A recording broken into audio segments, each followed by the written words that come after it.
बहुत समय पहले देवताओं और असुरों के बीच युद्ध चल रहा था। दोनों ही अमरता पाने के लिए अमृत की खोज में थे। ये तभी संभव था जब समुद्र मंथन किया जाए। देवता और असुर दोनों मिलकर मंदार पर्वत को मथानी और वासुकी नाग को रस्सी बनाकर समुद्र मंथन करने लगे।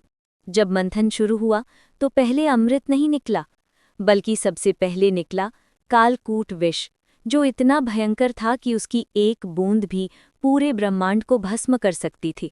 देवता और असुर दोनों डर गए। वे सब भगवान विष्णु के पास गए और बोले, प्रभु, यदि इस विष का नाश नहीं हुआ तो सृष्टि नष्ट हो जाएगी। केवल एक ही हैं जो इस विष को रोक सकते हैं, महादेव शिव।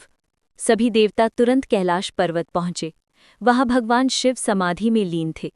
उनकी जटाओं में गंगा प्रवाहित हो रही थी और उनके चारों ओर नंदी व गण मौजूद थे। देवताओं ने हाथ जोड़कर कहा, महादेव, कृपा कीजिए, ये विष ब्रह्मांड को नष्ट कर देगा। शिव ने अपनी करुणा से भरी आंखें खोलीं और बोले, यदि ये सृष्टि संकट में है तो इसे बचाना मेरा धर्म है।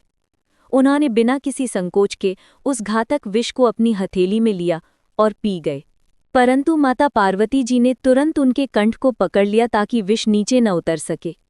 इससे विष उनके गले में ही ठहर गया और उनका कंठ नीला हो गया। तभी से उन्हें कहा जाने लगा नीलकंठ महादेव। विष के प्रभाव से उनका शरीर गर्म होने लगा। सभी देवता चिंतित थे।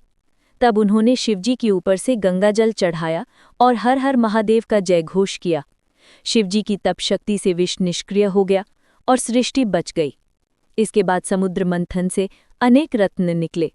लक्ष्मी जी, ऐरावत हाथी, अप्सराएं और अंत में अमृत कलश भी निकला।